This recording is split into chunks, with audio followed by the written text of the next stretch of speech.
Hello, hello. We are back in the Boeing 737-800 PMDG. Good old Microsoft Flight Sim 2020, because 2024 is very busted and I'm getting kind of sick of playing a busted game. So now we're back to Microsoft Flight Sim 2020, and I'm flying myself home to see my boy Toasty Oats 716, who is actually currently in the house. What up, Toasty? Yeah, lack of Navi data. Navigraph. It's you can do a subscription, so you can get all your current like IFR charts. They include VFR charts and stuff as well.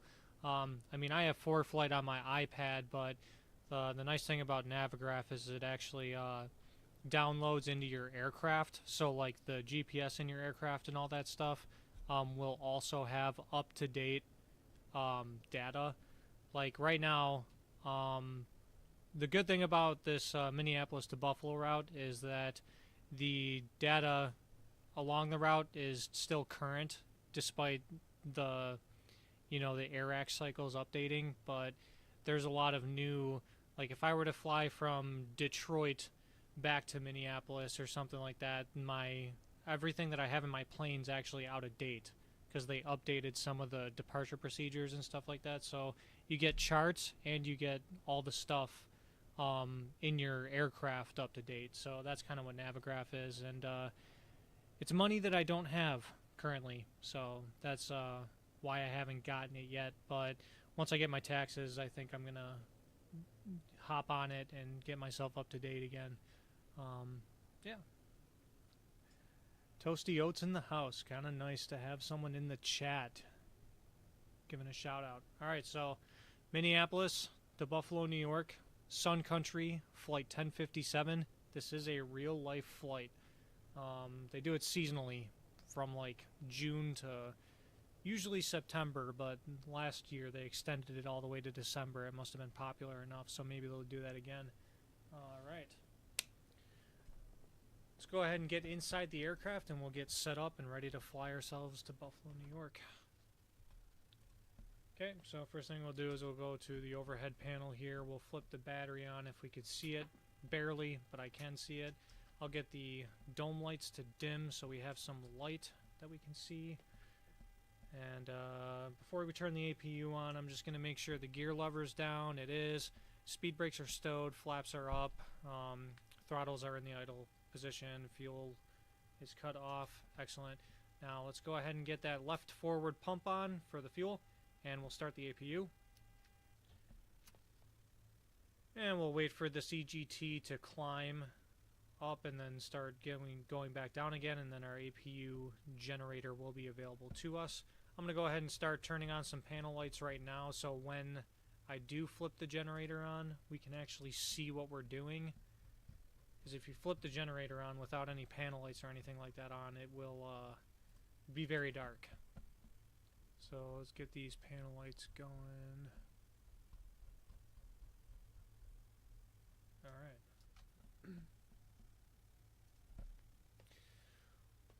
Toasty, you better be at the airport to pick me up when I land. Alright, that EGT did go up and now it's coming back down.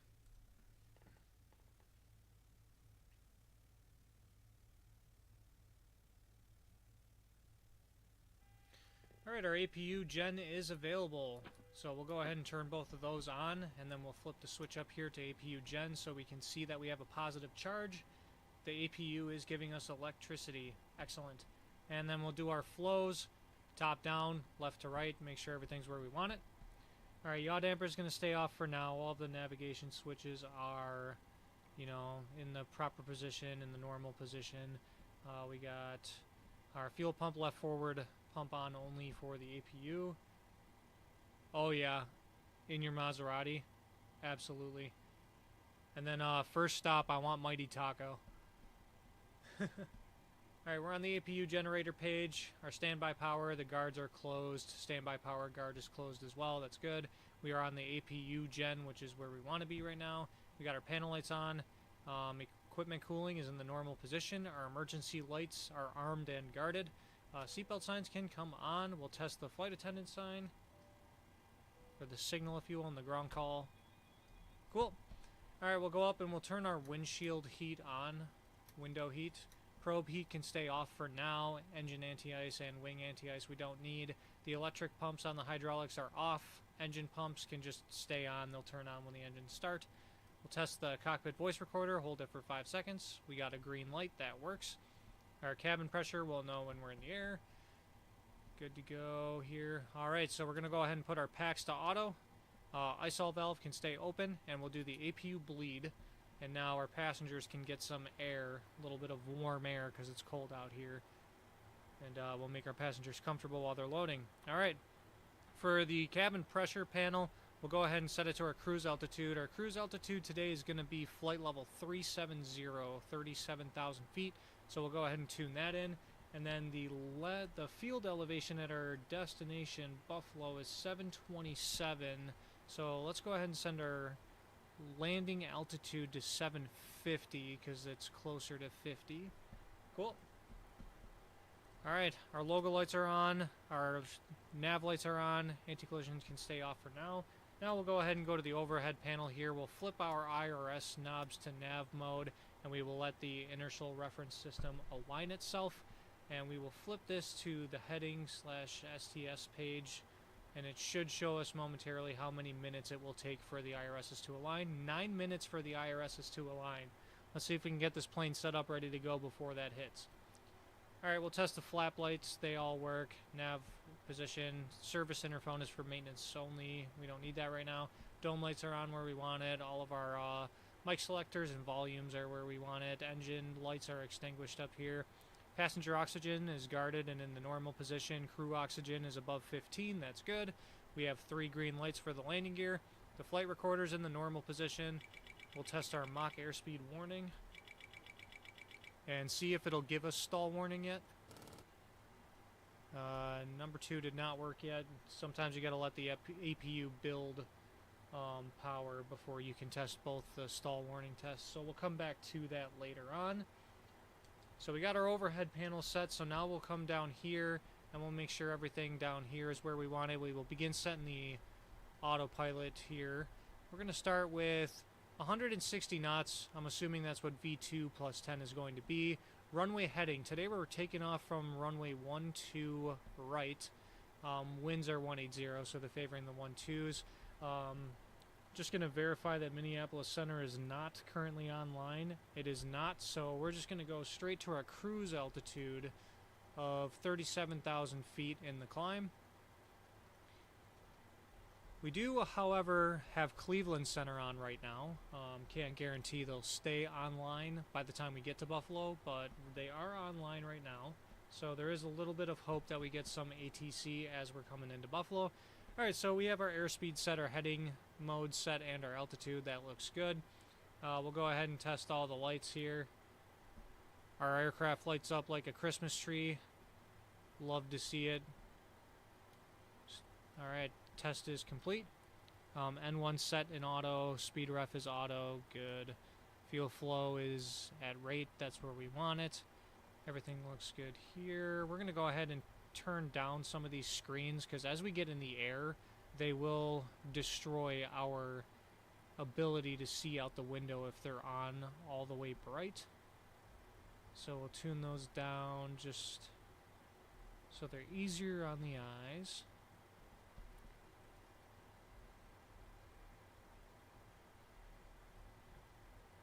Cool, and lastly our secondary nav display here. Alright, all of these screens are dimmed. We're in a good position there. We're not going to blind ourselves in the air.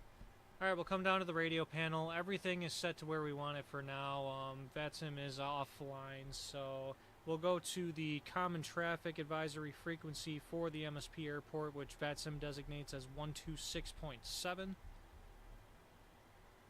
So we'll tune to 126.7, throw that in active, and we are, nav mode is fine for now.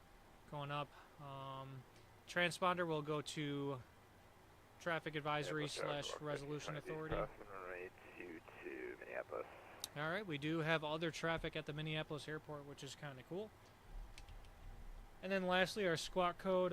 VATSIM did give us a auto ATC squawk code. They want us to squawk 3637, so we'll put that in the squawk box. 3637. All right, we are squawking 3637. That's what I like to see. All right, now that that's done, we'll go to the FMC here. FMC, and then position init. Now our reference airport is Kilo Mike Sierra Papa KMSP Minneapolis St. Paul International, and then we'll go ahead and pull our coordinates from next page, GPS left, copy that previous page, paste it in our IRS set position, and we'll allow that to continue to align. Then we'll go to the route page. MSP is already loaded for us as our origin. And then we are going to the Buffalo Airport, Kilo Bravo Uniform Foxtrot. And again, this unable required nav performance is just because the IRSs aren't aligned yet, but they will be, and this message will disappear. Our flight number is 1057. Sun Country is Sierra Charlie X-Ray 1057. There we go. And we are expecting runway 12 right. So we'll go to the departure arrival page. We'll set up our departure. Looks like we're flying the Wellstone 7. Yep, Wellstone 7 Green Bay transition. So we'll find that next page. Wellstone 7 Green Bay transition. We will take off from runway 12 right. Cool. And then we'll go to our route page, activate, execute, and then next page. And then from Green Bay, we're going to go direct to the hockey waypoint, Hotel Oscar Charlie Kilo Echo. And then from hockey, we're going direct to London VOR, Yankee X-Ray Uniform, London, Canada. And the last waypoint is Dunkirk, Delta Kilo Kilo. And that is our route, so we'll go to execute. Then we'll go back to our legs page and just verify we have no discontinuities, which we don't. Love to see it. And then we'll load our approach into Buffalo as we get there. Since ATC is online right now, we'll just let ATC assign us a runway and plan accordingly. So now we'll go to the init reference page, index, and we will set our performance up. So we'll go to our official flight plan here. Our gross weight right now is 135.4, so 135,000.4 pounds total. Zero fuel weight is 120.7, which does in fact match the OFP. Reserves, we're doing 4.0. So when we have 4,000 pounds of fuel, we got to go to our alternate. The cost index for today is 52. And our cruise altitude is flight level 370. And then our top of climb winds are 301 at 00. Oh, that's interesting. Winds are calm at cruise altitude. Very strange. I don't think I've ever seen winds calm up at altitude before, so that should be really, really fun to witness. So we'll execute that performance, and then we'll go to our takeoff, our N1 limit. We'll go ahead and just rock with what is auto-selected for us. Then we'll go to the takeoff page. We're going to do a normal flaps 5 takeoff. We'll put that there. Put our CG in here automatically, 25.3%, so our trim should be 4.43. So I'm going to go ahead and throw our trim there right now so I don't forget. So that's about 4.5. That looks good right there. Go back to our FMC, and it looks like our V speeds are pasted for us, so we'll just copy and paste those. V2 is 144, so plus 10 is 154, and round up 160. So I'm going to keep the airspeed on the autopilot to 160 right where I want it. All right. Yeah. Cold air indeed. Although oddly enough, here at Minneapolis, it warmed up a lot today, and we are like just under freezing, like a degree or two. I think yeah, a high of 31 today, I believe it was, but tomorrow is supposed to be 40. That should be fun. Right. You learning a lot, Toasty?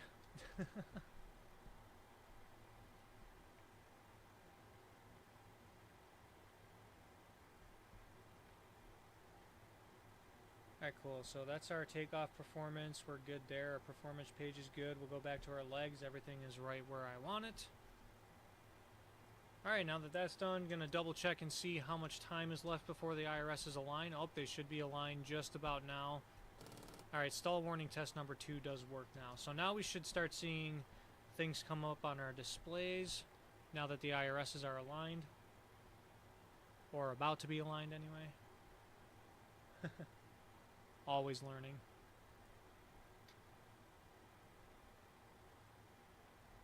We'll go ahead and get rid of the master caution just so that yellow light isn't in our faces. There we go. Now we're getting some displays. That's what I like to see. So now that our IRSs are aligned, I'm going to do two things. I'm going to go back down to the radio panel, and I'm going to test the TCAS system, the traffic collision avoidance system.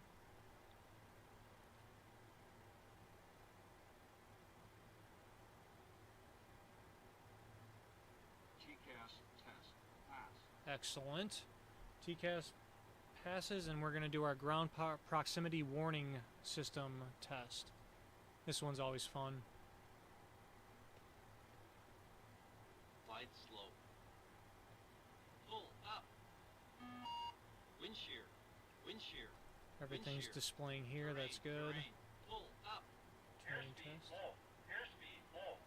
Excellent. All of the callouts work. All of the screens light up as necessary. Our GPWS system is working as we want it to. That passes. Cool. Let's go to the overhead panel, and now we're going to start setting up for pushback. We're going to be ready to depart here. We're going to say that our passengers are loaded up and we're ready to go. Alright, so yaw damper can stay off until the engines are started. We're going to go ahead and throw the fuel pumps on since we will start engines during pushback. Going to verify there's nothing in the center tank, which there's not, so the center tank pumps can stay off. We're going to go flip this knob to generator 1, so when the engines start and we flip over to the generators, engine generators, we'll see that that's actually giving the aircraft power and charge. Cool. Going down here, seatbelt signs are still on, that's good. Probe heat will come on after engines. Our hydraulic pumps, the electrics, can come on, so we can test our flight controls after startup. We are going to turn the packs off for now. Leave the APU bleed on because we will need that for engine start, and packs need to be off for engine start as well. We're almost ready for pushback, so I'm going to turn on the anti-collision lights, which turn on the beacon in the 737. And just verify that the overhead panel up here looks good. It does. Excellent. We are ready for pushback. So let's go ahead to the menu here.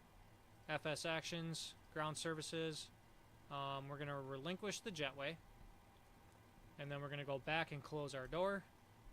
And then we'll verify the door closes and the jetway is disconnecting. That's good.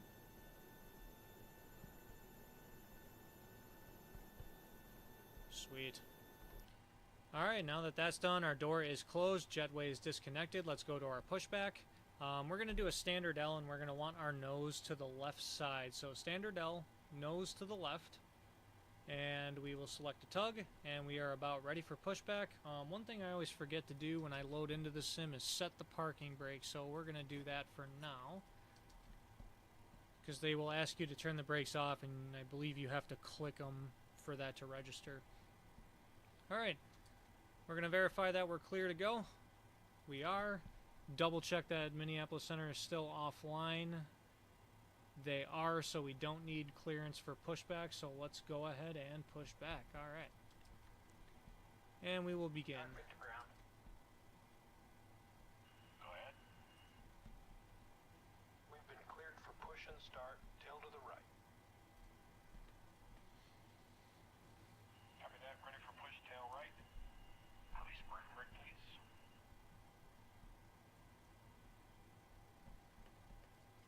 Yep, brakes released. Took me a second to realize what he said there.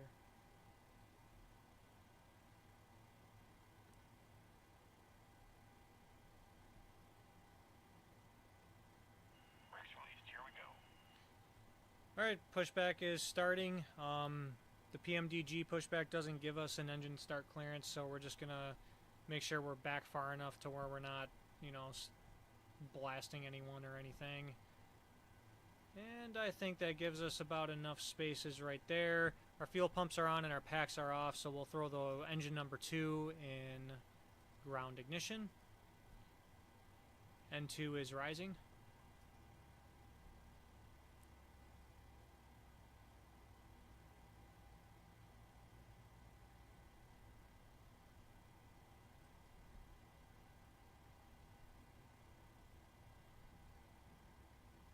Alright, 25% N2 will introduce fuel.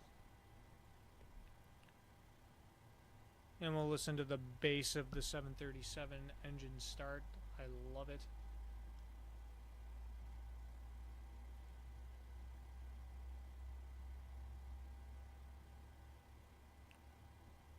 Alright, oil pressure is rising, oil temp is rising, EGT is rising as well.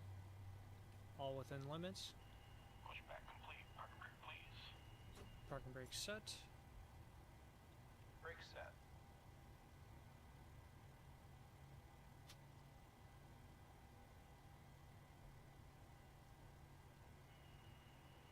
Steering pin is pulled. Watch for the salute and release from guidance on your right. Have a good flight. Alright.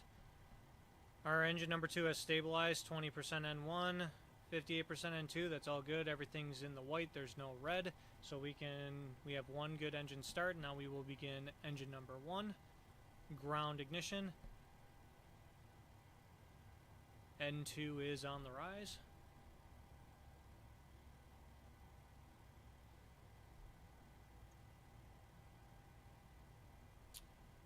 I just realized that for some reason the simulator once again auto switched my radio frequency to the ATIS of MSP.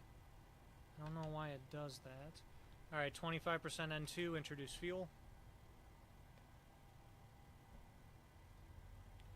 I don't know what it is. Every time I push back it's every plane that I fly as well. It just likes to auto-tune itself to ATIS, so that's a bit of a bug in the sim. It's been a bug for a while and they never fixed it, so if you're flying on VATSIM, it happens then as well, so always keep an eye on that. If you're expecting a radio call and you don't hear anything, that's going to be why.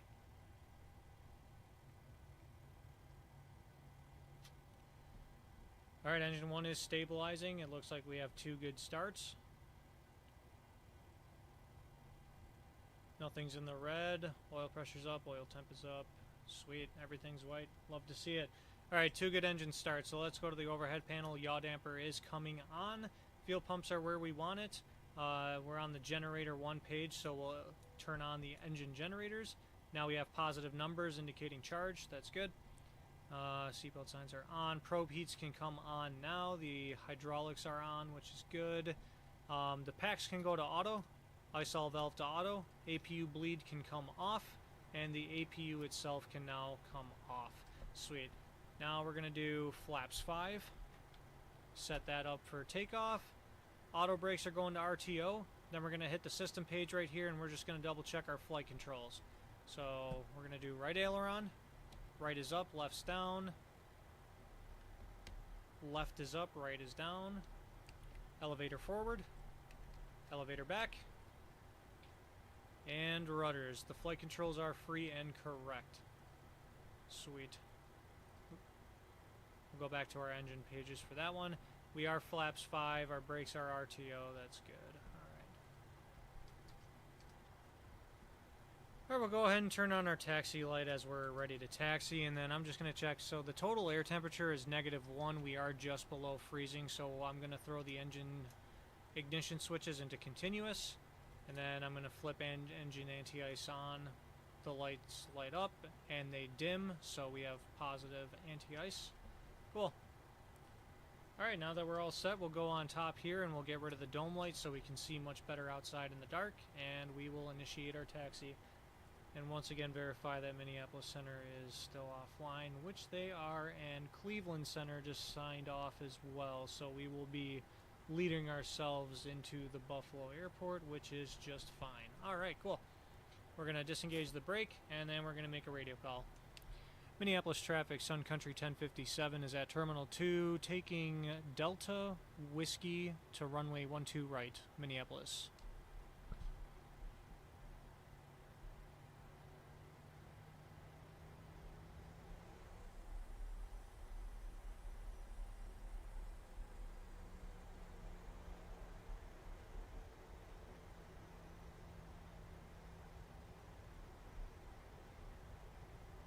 Alright, so this is the Delta taxiway right here.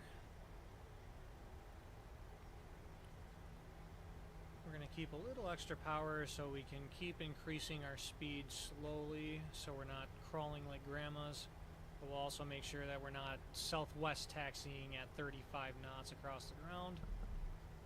Our ground speed is on the MFD right here, so right now we're 17 knots across the ground. Alright, now we'll go engines to idle. And we'll make sure we don't get any higher than 25 knots.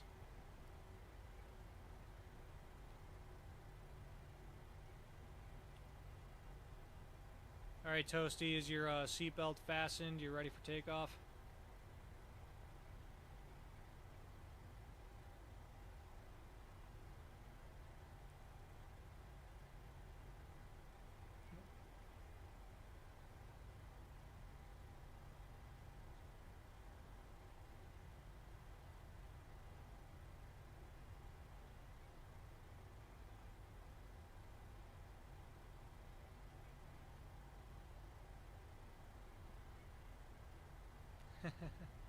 Cool. Alright, Whiskey is coming up on our left. We'll make the left turn.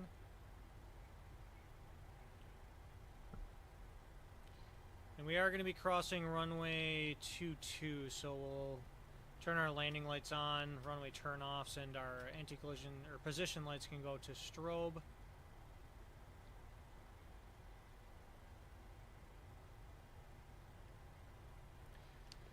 Minneapolis traffic, Sun Country 1057 is crossing runway 22 on Whiskey, Minneapolis. Verify we're clear left, clear right. No one is inbound, that's good. This runway is closed in real life anyway, so that's fine. We're starting to slow down, let's add some power.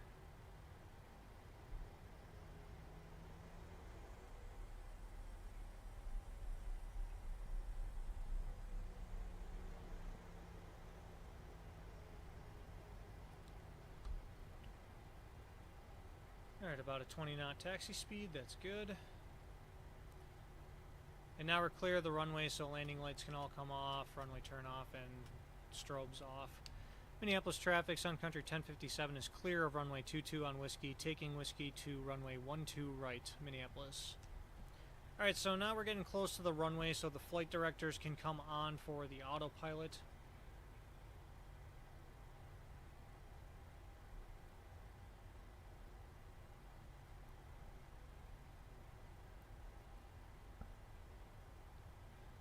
We will take Whiskey all the way down to the end.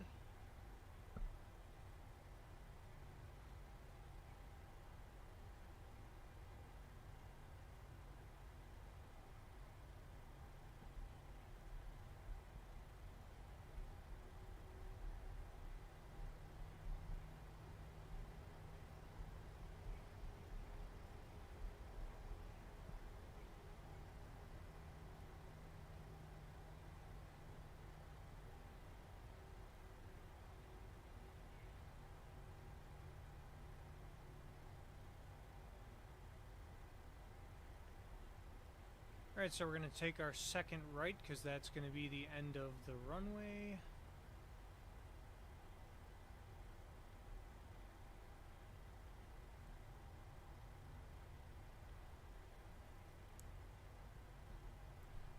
And we're going to verify ready for takeoff, flaps 5, auto brakes RTO, and the flight directors are on, so we are ready for takeoff. There's no one on final or taking the runway, so landing lights are coming on. Runway turn-off lights, strobes are on, and we'll do wing inspection lights because we are going to be in icing conditions if we are in the clouds, and we'll have to see it at night. Minneapolis traffic, Sun Country 1057 is taking runway 12 right, departing to the east, Minneapolis. Forgot what direction I was going for a second there. Alright, we are entering the runway. We are configured for takeoff. Let's get on the roll, shall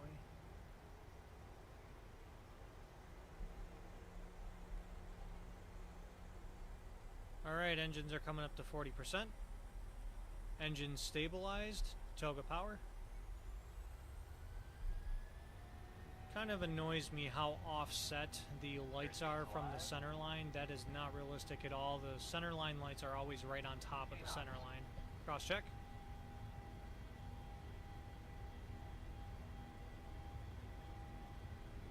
V1, rotate. Rotate. Nice and easy. Pull up.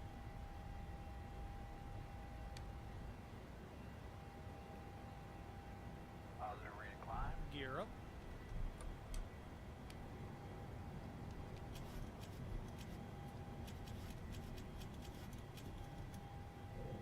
Alright, we will arm the auto throttle. And then what we're going to do is we're going to go on heading select for now. We're going to go flight level change and N1 for the auto throttle, and we will command our autopilot on. Cool. And now we're exceeding 160. Now we will increase speed to 200 knots in the climb. And then as our speed picks up, we'll look at these green numbers right here on the side and retract our flaps on schedule.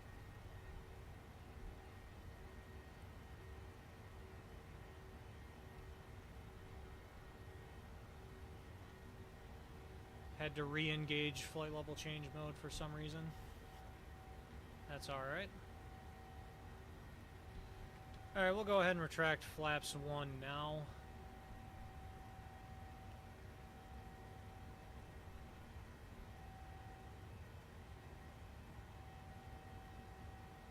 Alright, and now we'll go flaps up. Alright. Flaps are all the way up, and still no ATC, so we'll get ourselves on route now as we speak. So we'll go to our legs page, we'll go direct S9, execute, we'll throw on LNAV, and we will throw on VNAV as well. Alright. Minneapolis traffic, Sun Country 1057 is departing the area to the east. Final call, Minneapolis. Alright, now we're on track. Alright, now that the landing gear is up, the auto brakes can go to off. The gear lever, hard to see, but it's in the up position. It can go to off as well.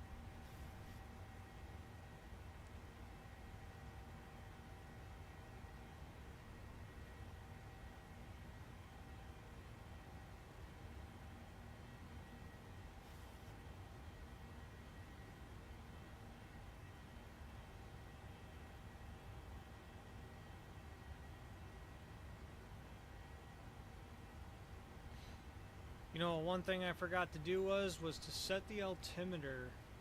Rookie move on my part. 2980. That's what the altimeter is.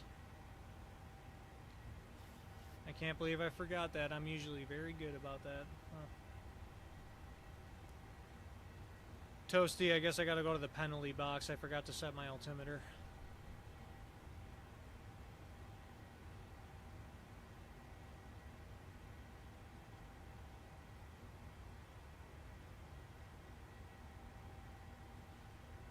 Alright, we're approaching 10,000 feet.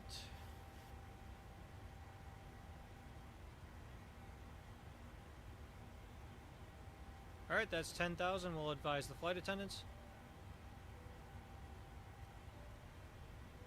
And our landing lights, runway turnoffs, and taxi lights can all come off. We will leave our wing inspection lights on for now. And cool, 10,000 feet. Our VNAV is starting to pick up speed as well. Yeah. Yeah, dude, I guess I'm still a rookie. Oh well.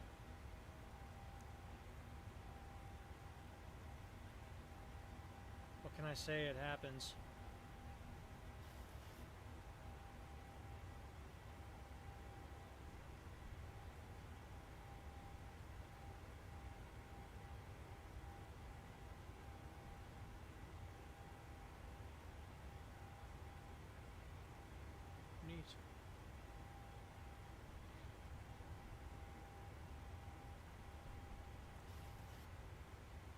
Alright, so now we're in the climb. We're looking good. We are departing the Minneapolis area. We are definitely more than 15 nautical miles away.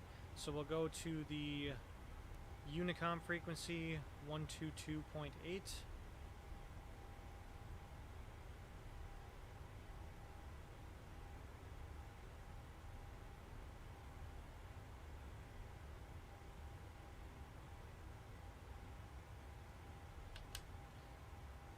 Alright, 122.8, monitor from there.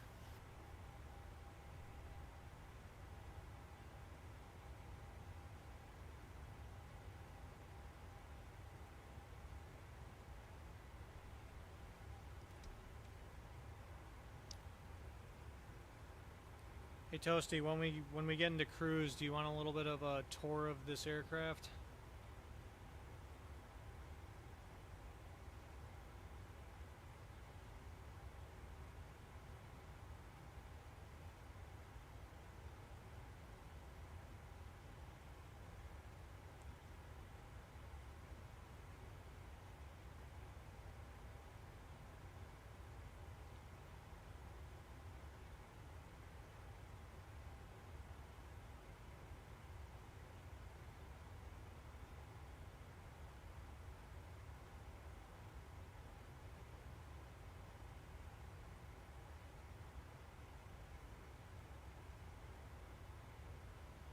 Holy caps, brother.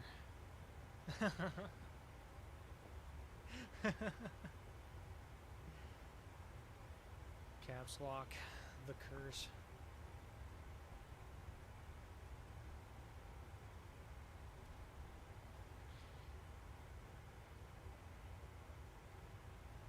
Oh, you're on. Cool. I'll actually pull that up on the side here.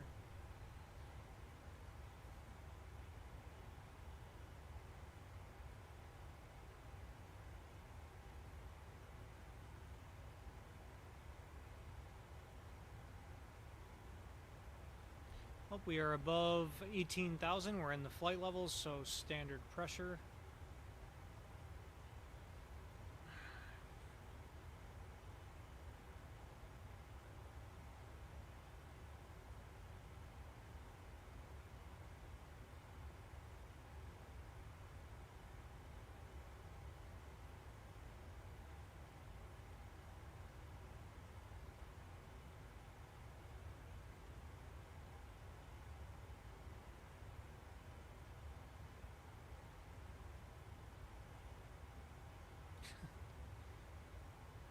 V22 and vertical. Oh yeah, that's right. Forgot about that whole vertical ordeal. That was I still find that very cheesy, to say at best.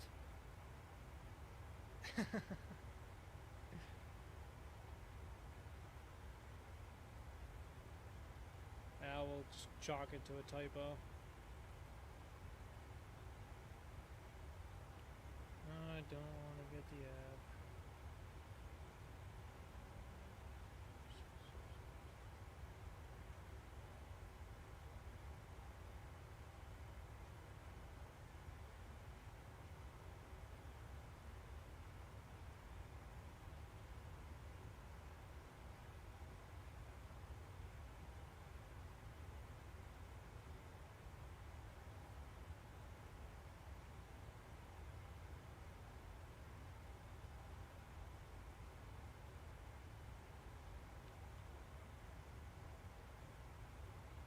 Alright, I got you up on the side, brother.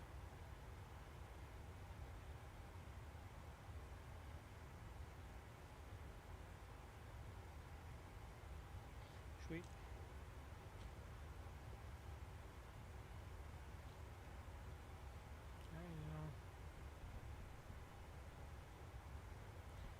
Now that we're in the climb, I'm feeling like I want some chocolate. I think that's the move. Be right back.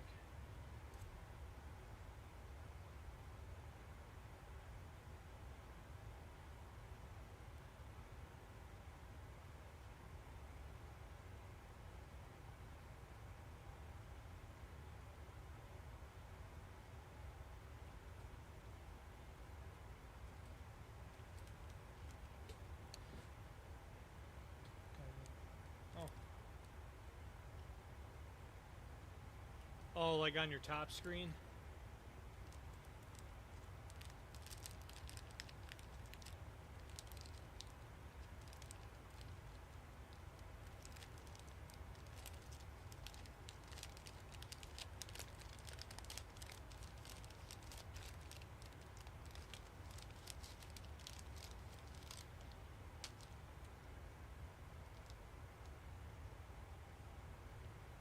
Nice. A classic Hershey's bar. Can't go wrong.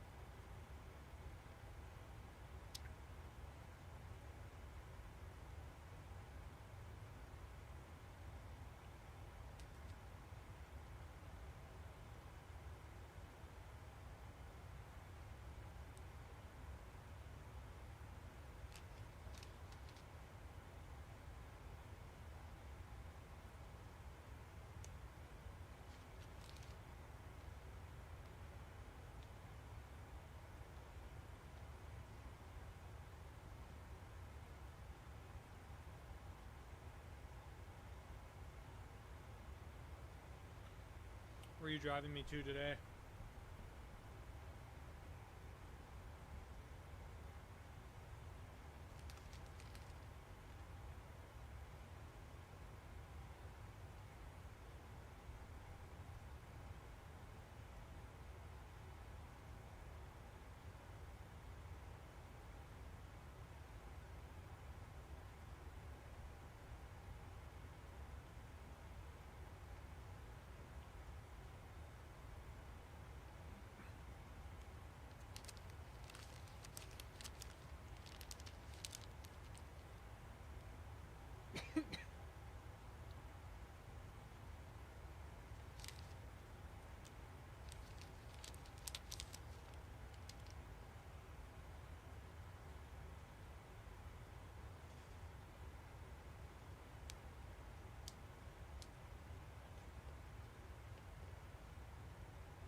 We'll go ahead and increase the range on the map so we can actually see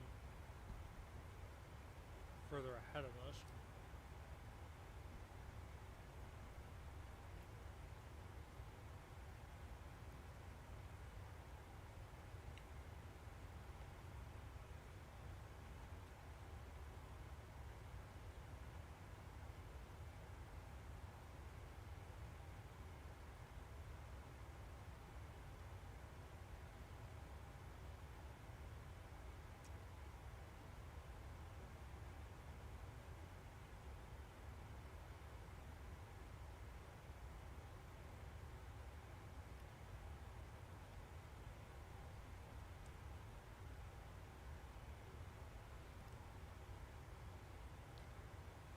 So our cost index being very high has us climbing kind of slow. What does it want us to cruise at? 0.794?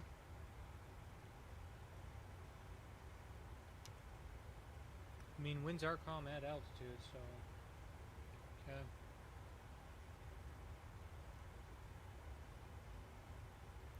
And we'll roll with it. We got plenty of flight to go, so...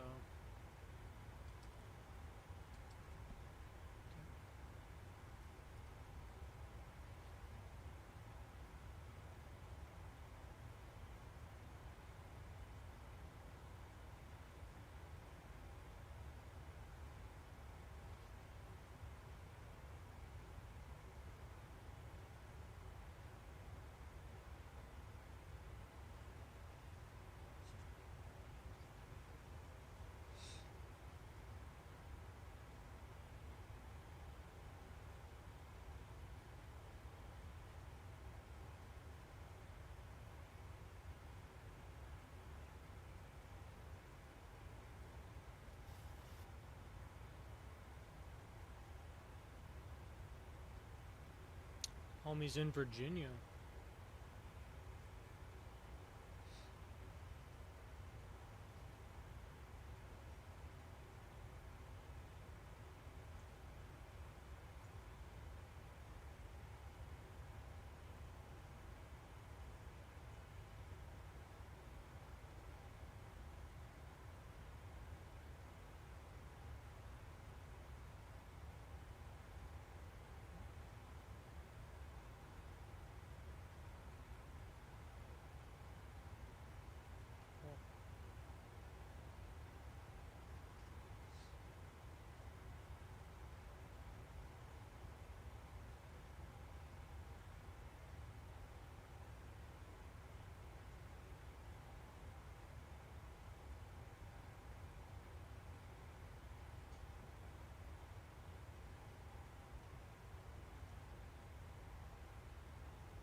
just about monitoring.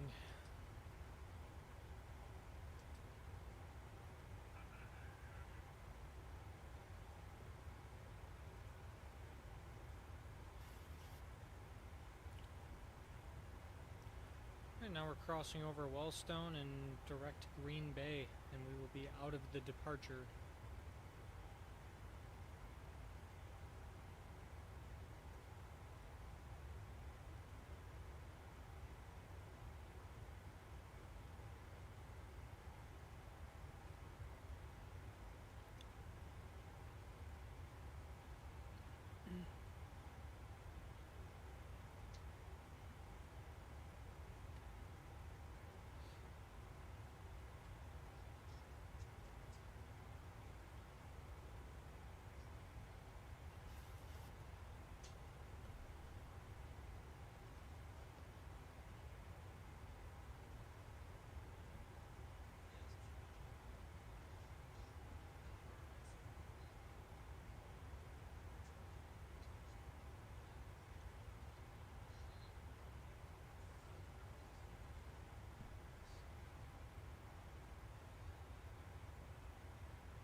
Nice. Alright, definitely trying to heading sync so we can have a backup to a heading hold failure.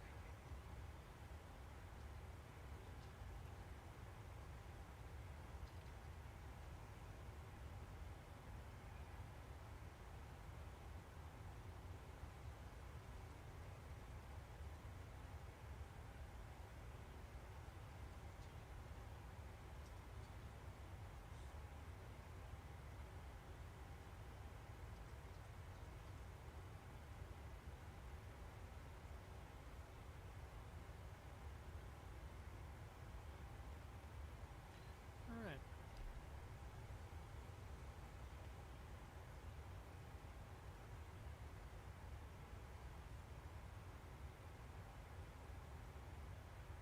$1,000 to go.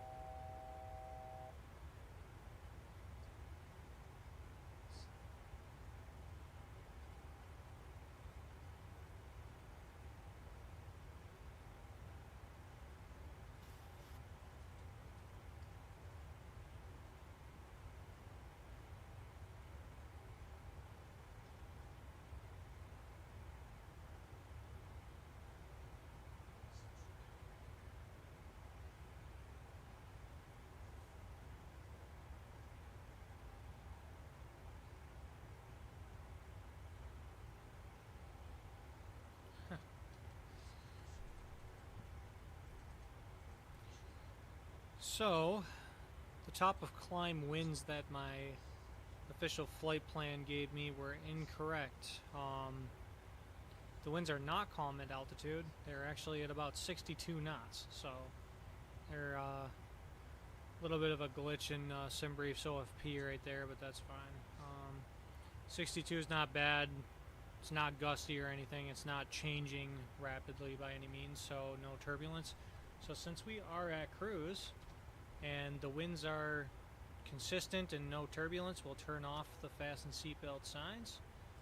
Passengers can move freely about the cabin. We'll go ahead and turn our engine anti-ice off. It is cold enough up here to do so, negative 25 degrees Celsius. No visible moisture, we're good there. So those lights extinguished. The ignition switches can go to off. They can go off of continuous. That's good. Wing inspection lights can come off as well. We don't need to monitor currently. Alright, we are set for cruise, and now we have a good time to sit back and relax. Alright. Cruise time, baby.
Alright, Toasty, for this cabin tour, we gotta put ourselves into drone mode and find our way into the aircraft.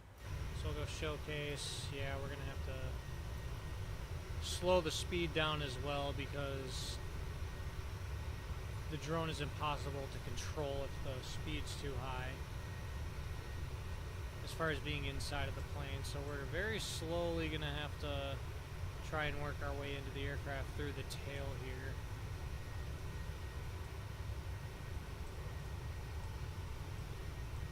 And we're almost there.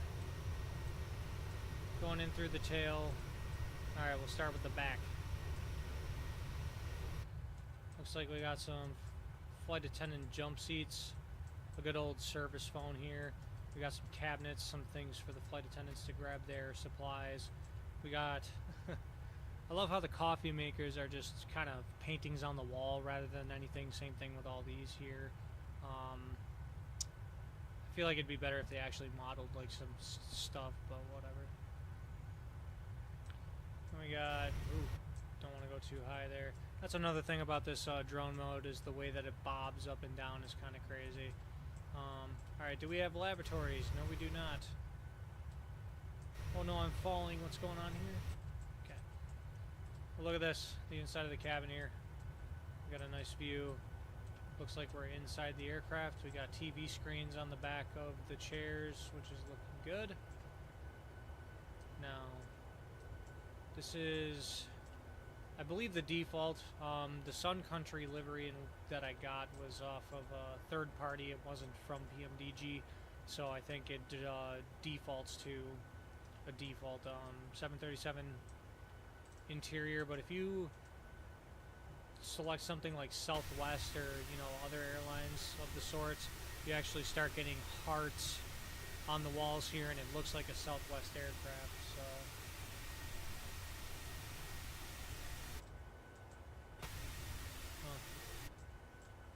kind of weird how the sound just changes from inside to outside in that random spot, but alright. Can we move shades? Probably not. No, we cannot. That's fine. I mean, this is kind of what it looks like in the Sun Country airplane. I've been in the front row before.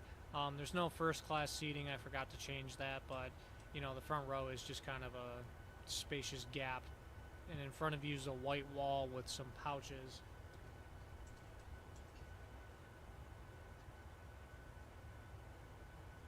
Right, and then we got the front with all the cabinets and everything for the flight attendants in the front. Here's your cabin tour for you. Hope you enjoyed that. It's pretty cool how they model everything. I like it. It looks pretty realistic. I mean, I could just kind of go here and chill, stare out the window as if I'm an actual passenger. Look at that. Look at that. I hate that it bobs, but you can adjust to that. Sweet. Well, there's the cabin tour. Now we'll go back inside the cockpit and make sure we're not, hundreds of miles off course. Still in LNAV, VNAV mode, sweet. Heading sync is a little off.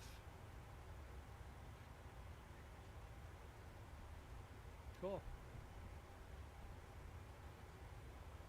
And there you go.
Alright, so we do have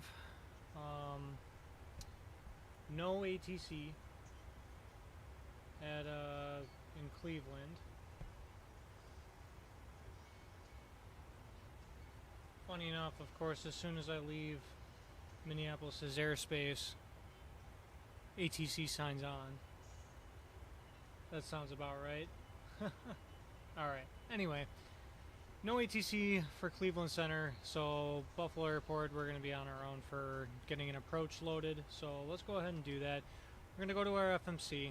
We're going to go to arrivals, and we're just going to do the ILS 23, and we're going to do it starting at Trava. Now, the reason that we're going to do that is because we are coming from the opposite direction, and we have no ATC to vector us, and I don't really enjoy vectoring myself all that much. So we're going to go direct to Trava, and we're going to do the procedure turn to enter this approach. Done this a few times in previous streams for this particular approach. We're going to do it again, and we're going to go back to our legs and verify that this is what we want, which it is. We got from Dunkirk direct to Trava, and then Trava we're going to hold, quote unquote, but it's a procedure turn, and then back to Trava, and then proceed on the approach. So that looks good. We're just going to get rid of the discontinuity, and then we're going to execute that plan. We're still direct hockey, so the plane's not going to do anything crazy for us. So now that we have an approach, loaded, we have a waypoint with an altitude restriction. So Trava, we want to be at or above 4,000 feet. So now our VNav is going to have us get to 4,000 feet by the time we cross Trava, and we can...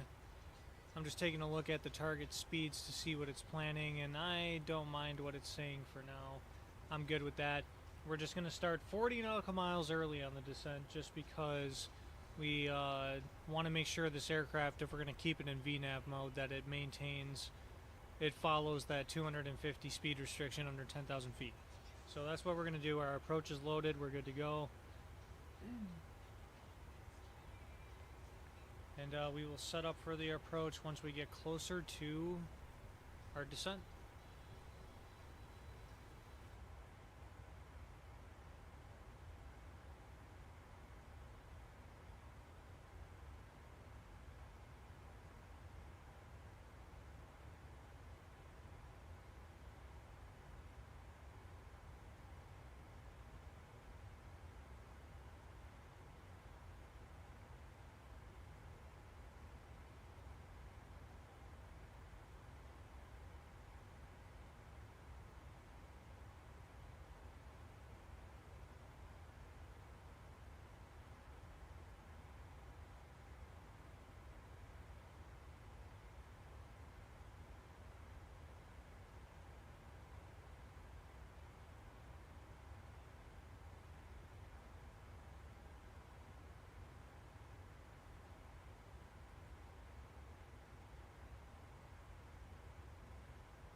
What is up, my dude? We are approximately 20 miles. We're going to start our top-up descent early, as I was saying before, because the 737, if you are in VNAV mode and you start your descent when it wants you to start descent, for some reason it has trouble keeping the airspeed below 250 knots when you're under 10,000 feet. So a friend of mine whose brother works for Sun Country told me, hey, if you start your descent 40 miles early, if you get the chance to do that, the aircraft does a better job at maintaining 250 knots under 10,000, and so far, based off of my experience, that's true. So what we're going to do is, now that we're about 15 miles before we begin our descent, we're going to go up and turn the fasten seatbelt signs on, give the passengers a chance to get in their seats and buckle up and get ready. It's going to be a fun approach. Got a little bit of weather in Buffalo, got some clouds kind of hanging around, a little bit of snow. It's going to be a fun approach. Going to have to use our instrument skills to get ourselves safely to the runway. Shouldn't be an issue, right?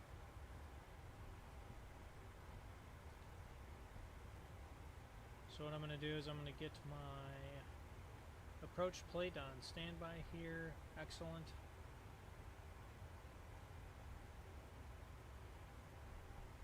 And then we'll get set up for the approach after we do our descent. So, top of descent is coming up, so we'll go ahead and altitude select can go down to 4,000 because that's the altitude we're descending to. We want to be at 4,000 by the time we cross over Trava. So 4,000, so then the VNAV, when you tell it to descend, will begin the descent. I finally remembered to do that before letting VNAV descend.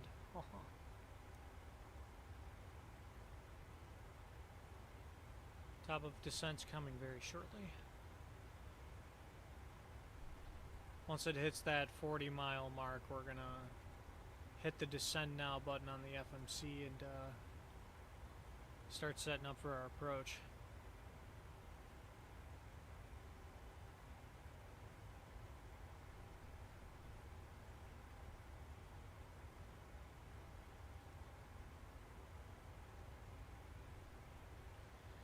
Alright, we're going to go ahead and get the CTAF frequency for Buffalo on standby, 120.5, since no one is online.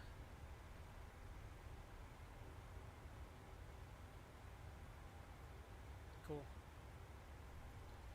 Alright, there we go, 40 miles to the top of descent, so we'll go ahead and hit the descend now button, execute, and now our aircraft should begin descending towards 4,000 feet, which it is.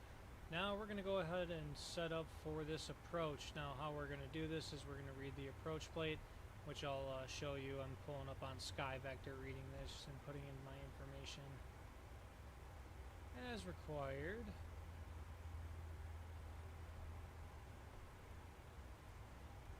Alright, so the localizer frequency is 111.3, so we'll go ahead and put that in both of our navigational aids, so 111.3.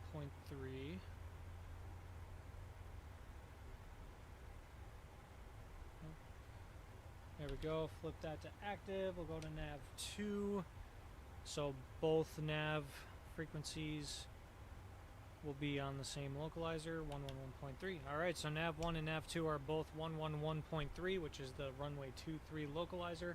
The approach course is 235, so we'll come up to the autopilot here and set 235 on our course selection. Cool.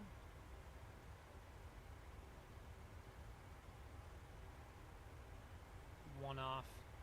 Dang.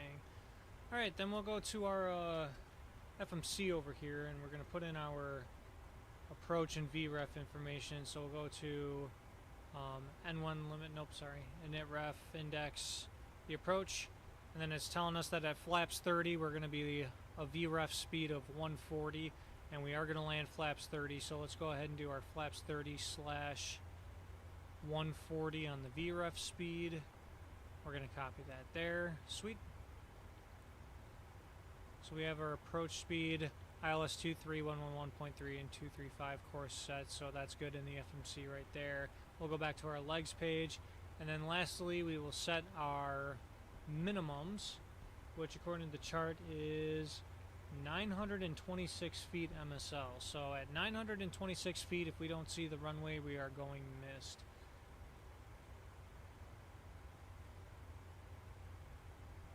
Okay. And we're just going to have to hold that for a second so the minimums can get all the way up to 926. Because now that 5G towers exist, we don't trust radio altimeters because they get messed with. Alright, so we have minimums, we have VREF, we have our course set in the autopilot. Go down to our radio panel, the localizer frequency is tuned. So we are set for the ILS-23 approach, and now we will monitor the aircraft as it descends down, make sure it's following the correct speeds and everything. And once we get closer, we will further configure.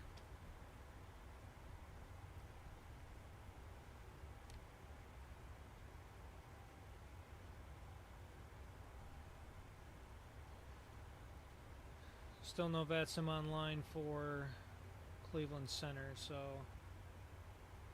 we'll be sticking with the CTAF frequency. I just can't believe that Minneapolis Center signs on just as I leave their airspace.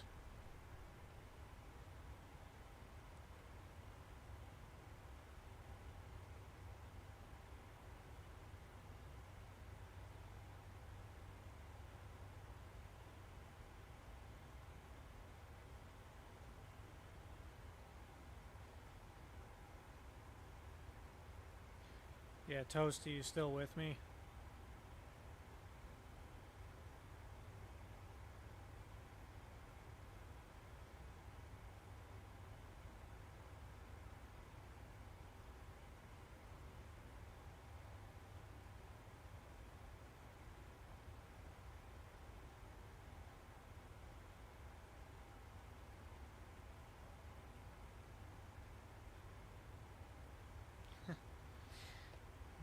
Check this. I'm in cruise and I look at the VATSIM radar to see who's online, and Minneapolis Center signed on just after I left their airspace. So I literally just missed having air traffic control services in this flight.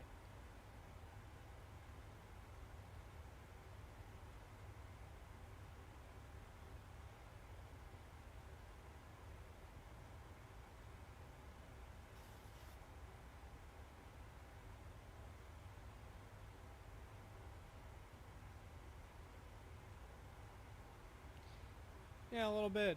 A little bit. I was kind of hoping that Cleveland Center would stay on for more than an hour, but they never do, so we also don't have any arrival ATC. I probably should have did the Buffalo to MSP route, honestly. We would have gotten something. Oh well.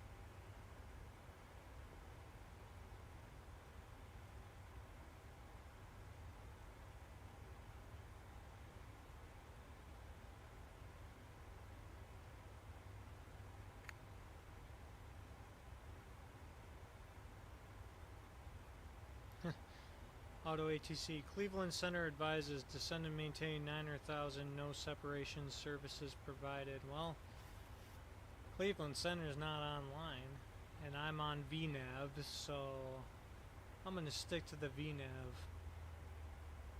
Thanks, though. Alright, now we're intercepting our actual VNAV track, so our vertical path is gonna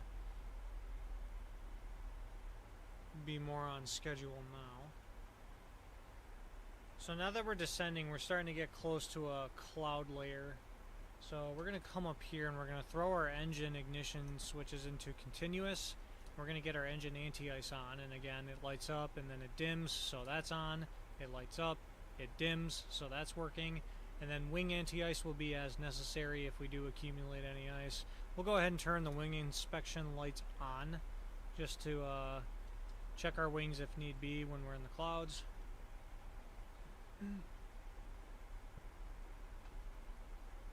So far we're doing alright. We have our approach briefed. We have to go mist. We'll go climb and maintain 3000 direct Wabus, which is runway heading, and then you hold at the waypoint, so that's good. Minimums are 926. We have that set. Minimum visibility is an RVR of 1800 feet. We have much more than that according to the METAR. That's good.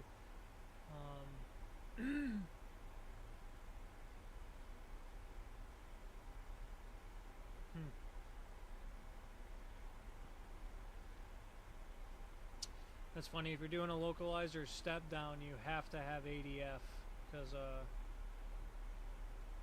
the non-directional beacon is the outer marker for the ILS. That's good. That's really interesting.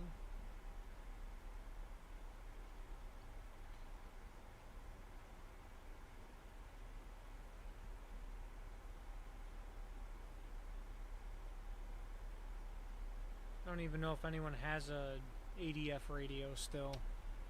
NDBs are pretty much gonzo, washed out.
Alright, so now we're starting to get close to 18,000 feet, so we'll go ahead and take a peek at the altimeter setting and throw that in. Buffalo altimeter is 2983. Alright, we'll get that preloaded. 2983 right down here. Sweet, and then once we hit 18,000, we will flip over to the actual altimeter setting instead of standard.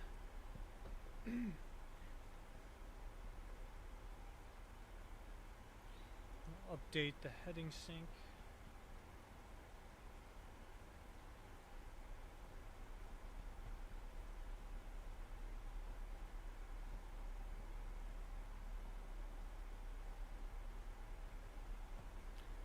Hey Toasties, the snow's still going on pretty good out there as it calmed down a lot since the afternoon.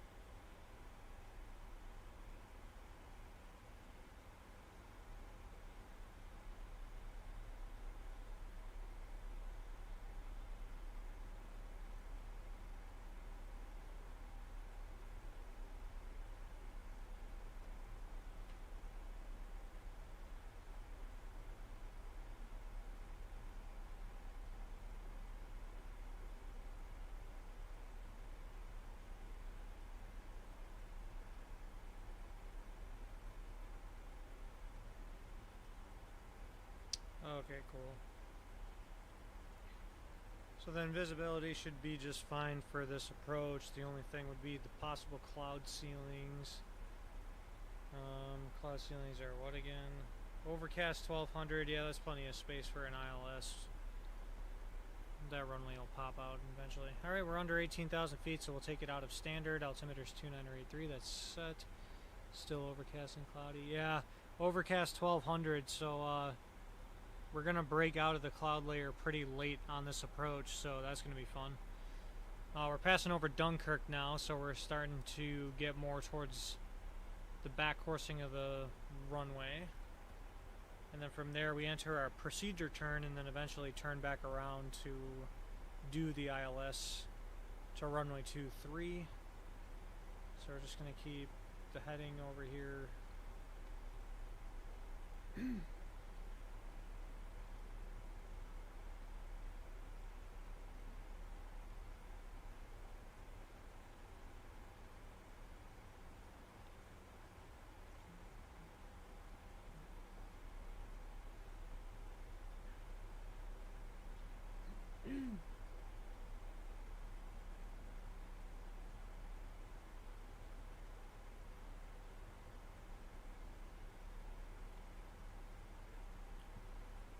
Alright, so now we're at 14.5. We're going to watch this altitude right here and then check our airspeed and see if it slows down enough.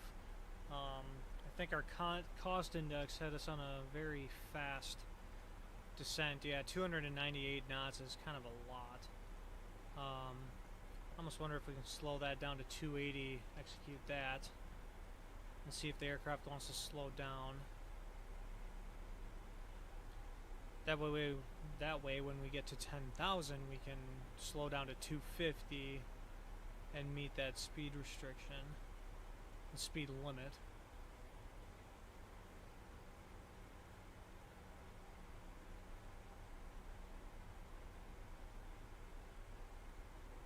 Yeah, 298 knots on a descent down to 10,000 is crazy. Maybe up at you know, when you're in the flight levels, like 30,000 feet or so, that's pretty normal. But when you start getting lower, like 12,000 where we're at right now, it's pretty fast.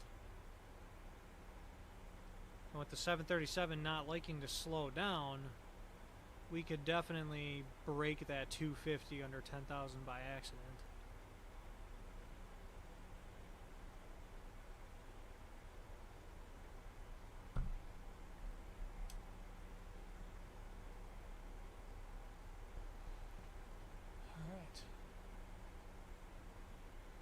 So it looks like we're starting to go into the clouds. It seems like we're pretty level with the tops of the cloud layer here.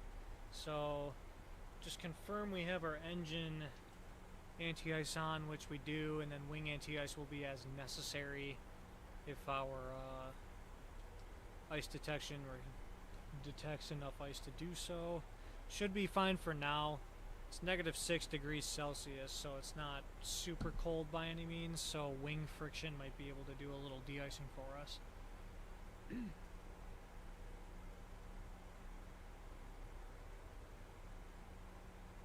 Alright, so we're coming up on 10,000 feet, so we'll go ahead and turn our landing lights on and our runway turn-off lights on per procedure. And we'll advise the flight attendants. This will basically be our final descent. Oops, there's a bit of a frame drop, that's not good. Okay, so the aircraft is slowing down. We're still above 10,000, so yeah, I think we should reach 250 by 10,000. If we don't, we'll level off and do it ourselves manually.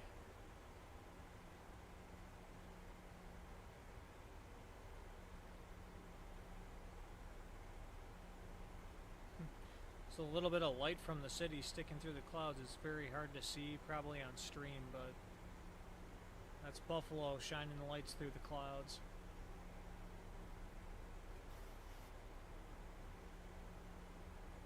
Alright, up 10,000 feet, and we are falling below 250 knots. Nice. This plane did a good job at following that speed limit. I like it. It makes my job a lot easier.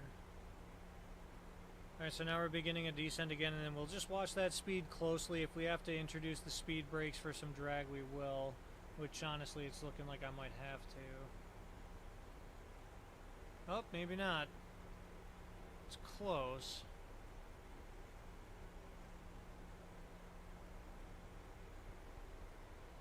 It's very close. But still under 250, so that's good. Alright. So now we're within 15 miles of the airport, so we'll switch over to the CTAF frequency.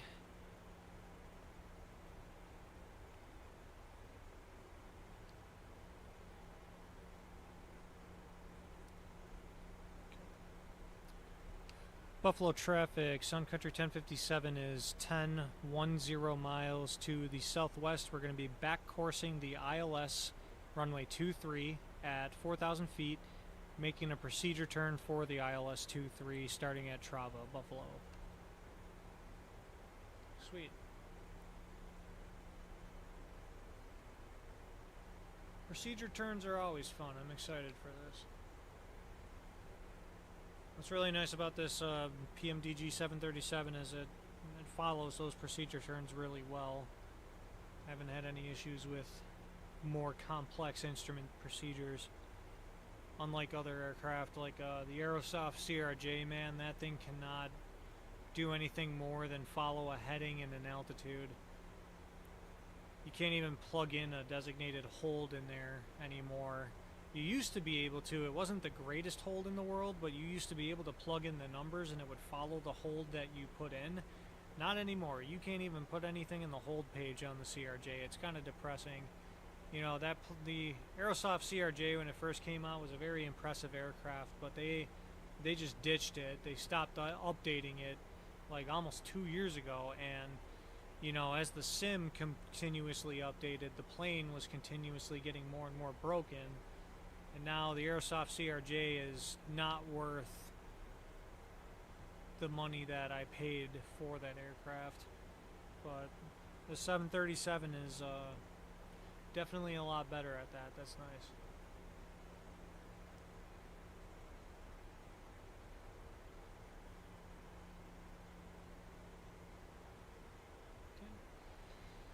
This aircraft's doing a really good job at maintaining just under 250 knots. We've been sitting at 249 for almost this entire descent after we crossed 10,000, so that's good. You like to see it. So based off of our course being just to the right side of the runway here as we're passing over, I think we're going to do a teardrop entry. That's typically what it does, is a teardrop entry to come back and intercept that ILS frequency.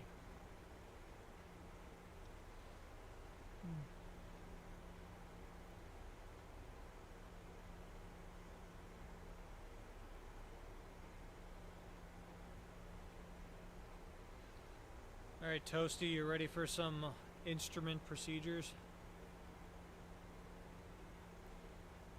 Yeah, dude, I know. Aerosoft, man. Kind of depressing what they did.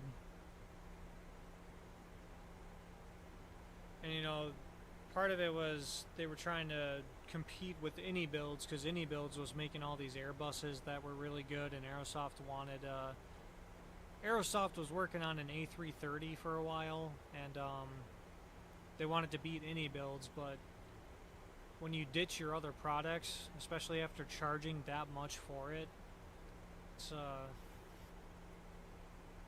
just kind of annoying to see. Alright, we're almost at 4,000. 1,000 to go.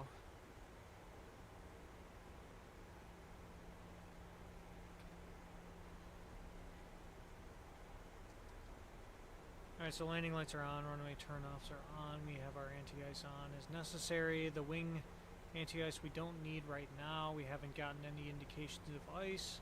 That's good.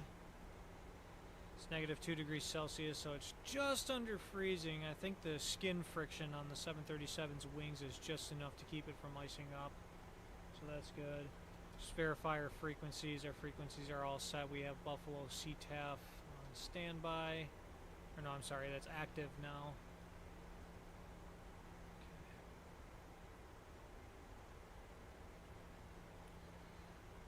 Alright, Toasty, get ready for a landing. Okay, so now I'm going to do a speed intervention, and we're going to go to 200 knots, because that's where we should be in this hold. I'm going to go ahead and introduce a little bit of drag with the speed brakes to get down to 200 knots.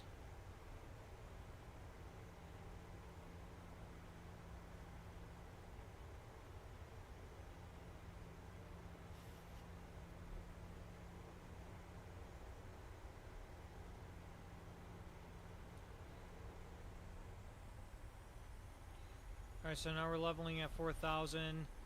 We're at 200 knots. We'll maintain that 200 knots as we're doing this procedure turn.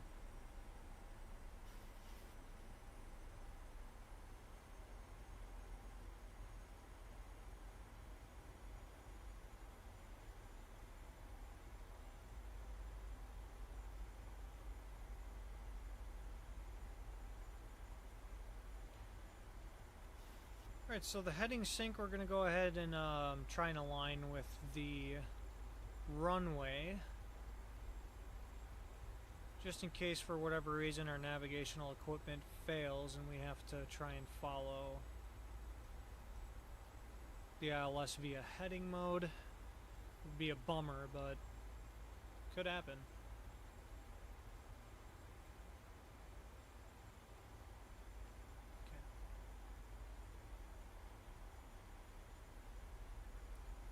Alright, so yep, we're in that teardrop entry. We're going to go out for about a minute, and then we're going to make that right turn to go back, intercept the final approach course. And yeah. Buffalo traffic, Sun Country 1057 crossed over Trava, is on the procedure turn, inbound ILS 23, Buffalo.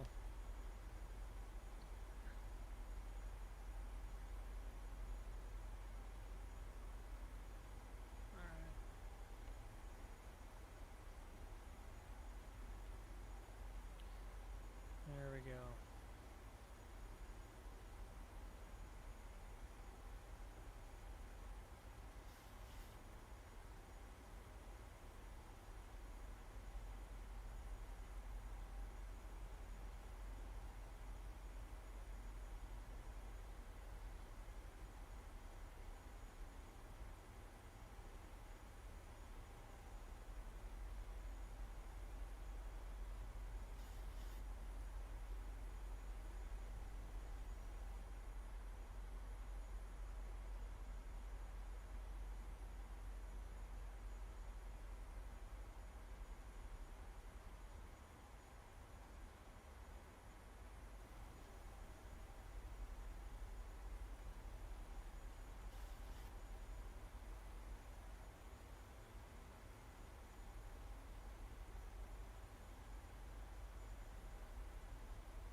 Alright, so now we're on that turn inbound, so now we're going to start getting prepared for intercepting the approach. So we're going to arm approach mode, and now that we've armed approach mode, we can go ahead and select the command B, so both commands on the autopilot are on, so that way when we do finally get on the actual ILS approach, the single channel message will disappear.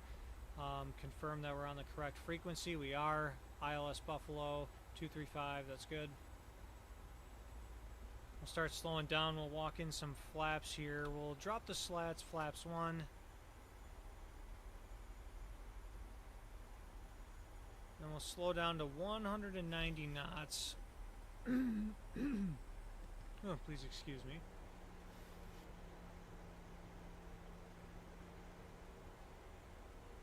Alright, 190, and we'll go ahead and do flaps 5. Just gonna confirm that we're all set on the overhead panel for landing. We are. We're just gonna clear ourselves for landing because looking at VATSIM radar, there's no one at the airport. There's no one that could be any sort of issue to us, so we're just gonna clear ourselves to land and turn on our taxi light.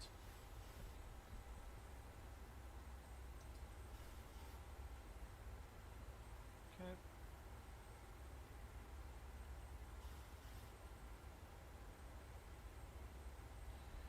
Alright, so the ILS, the localizer and glide slope is coming in. I can see the glide slope, that little white diamond right there. This is the VNAV profile, you're holding 4000. This is the actual glide slope on the ILS system. This is going to be, there's probably a white diamond behind this one, because this is also the LNAV. This is not the actual, like, ILS navigational thing. It'll flip, you'll see it in a second.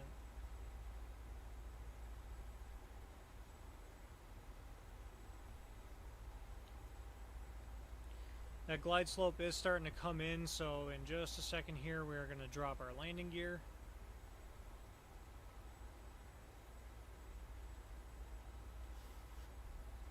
The approach mode is still armed, command A and B is on, so this will be just fine as we intercept that glide slope.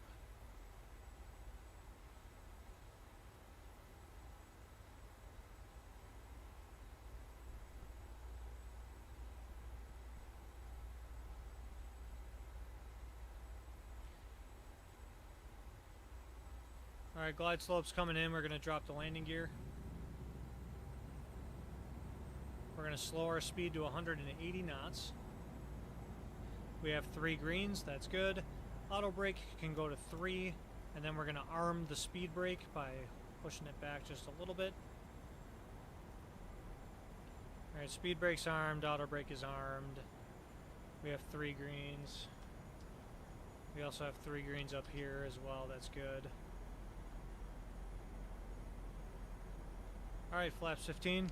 Buffalo traffic, Sun Country 1057's on an 8-mile final, runway 23, Buffalo. Alright, so flaps 15, we'll drop our speed down to 165. That should have us at a good flap speed so we're not overspeeding the flaps. 2500. 2500, alright. This is the moment of truth. Get ready, Toasty.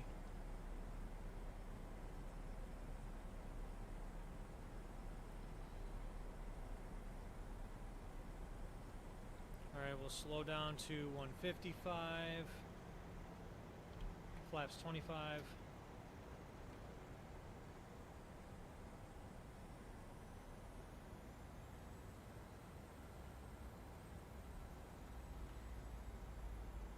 And we'll go 150.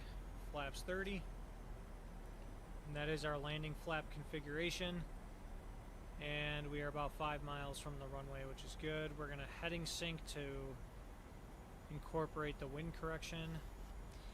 Buffalo traffic, Sun Country 1057 on a 5-mile final, runway 23, Buffalo. You can kind of see some snowflakes passing over the windscreen.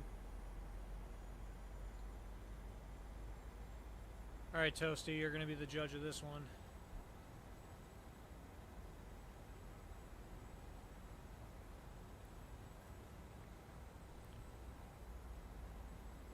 Alright, auto throttle is going to come off. I'm going to manually control throttles.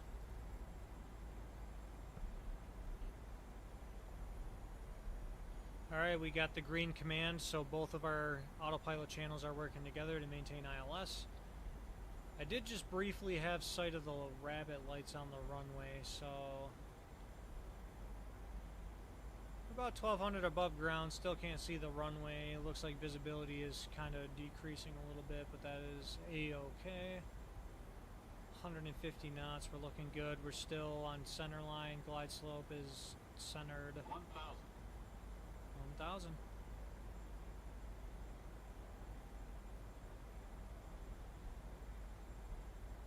Alright, the rabbits are coming back into sight. I do have approach lighting. There we go. I have the end of the runway.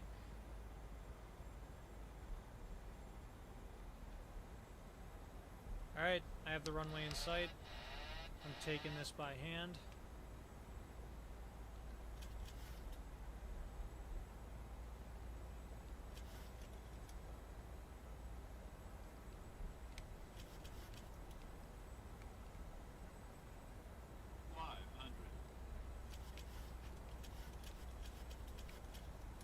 Don't want to get too high. 400. Just trying to make small adjustments. Get back on center line. 300. Approaching minimums. are high. And Minimals. continue.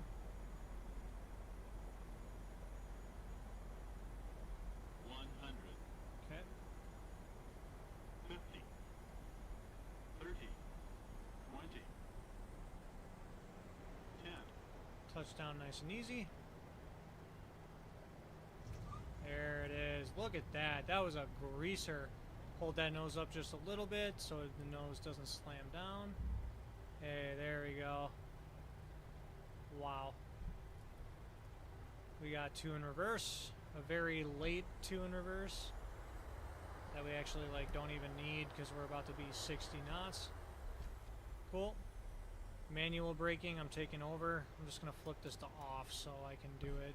I've noticed that this plane likes to be weird with the auto brakes. Alright, Toasty, what do you think of that one? Speed brakes are coming up. APU can be started.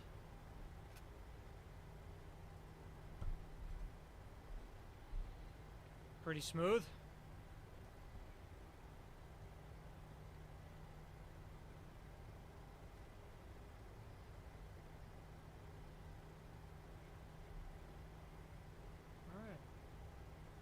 And Sun Country does park at gate 11, so we are going around the terminal to gate 11. Buffalo traffic, Sun Country 1057 is clear of runway 23, taking Alpha 1 Kilo to gate 11, 11 Buffalo. Alright, cool. So now that we're off the runway, we're clear. Landing lights come off, runway turn-off lights are coming off. The strobe lights can come off, wing inspection lights can also come off. And we'll go to our overhead panel, yaw damper can come off as well, probe heats off. Engine anti-ice can also come off. We'll leave the ignition in continuous for now.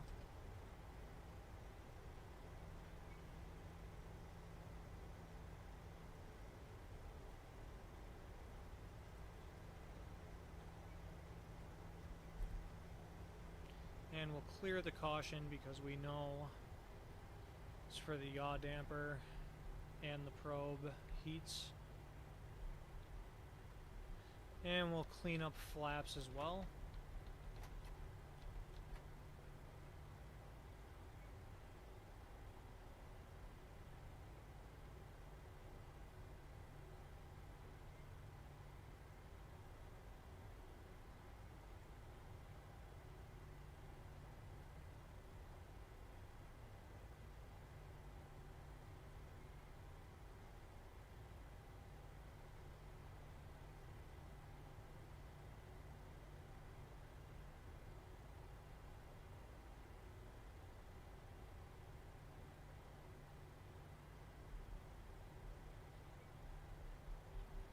And we're wrapping around the terminal here.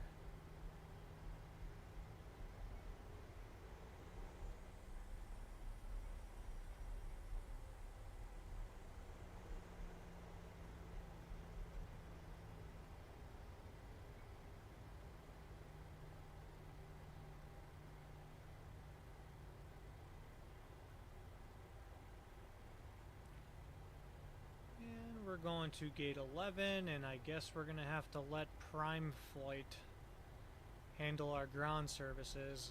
Ugh, Prime Flight, am I right, Toasty?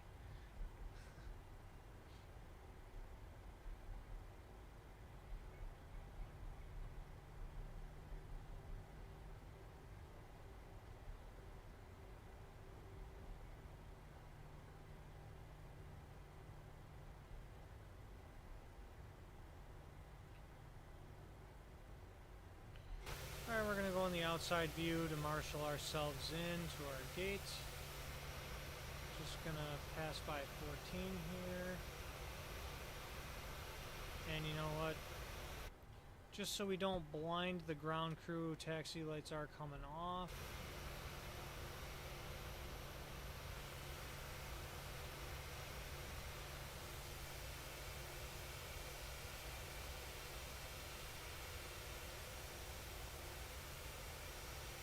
Slow down just a little bit here, try not to waste the brakes.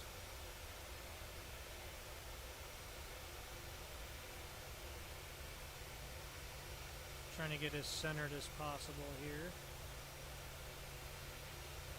Our left main is a little too close to the line. There we go, now we're talking. And we'll follow this center line. Actually, we'll adjust a little bit our main wheel. Still a little close. Oh yeah, I forgot the building is right there. So we'll have to zoom out. There we go. And we'll stop on that first line. Alright. Very good parking job right there. We'll set the parking brake. Come over to the overhead right here. We'll turn the APU generators on. We'll go ahead and cut the fuel. We're stopped so the fasten seatbelt signs can come off.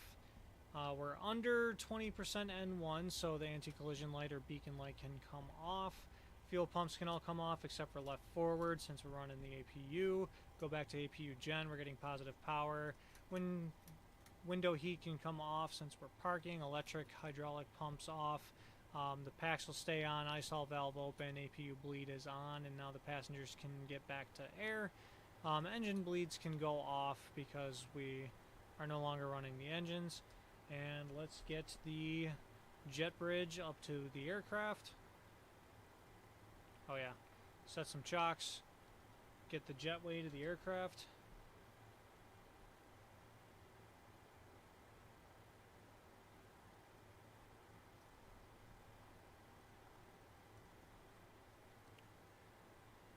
And now that it's hooked up, we'll open the door. And now we can deboard. And there it is. Let's do the view from inside of the airport, shall we? Look at that. Toasty, did I ever show you this buffalo scenery that I got?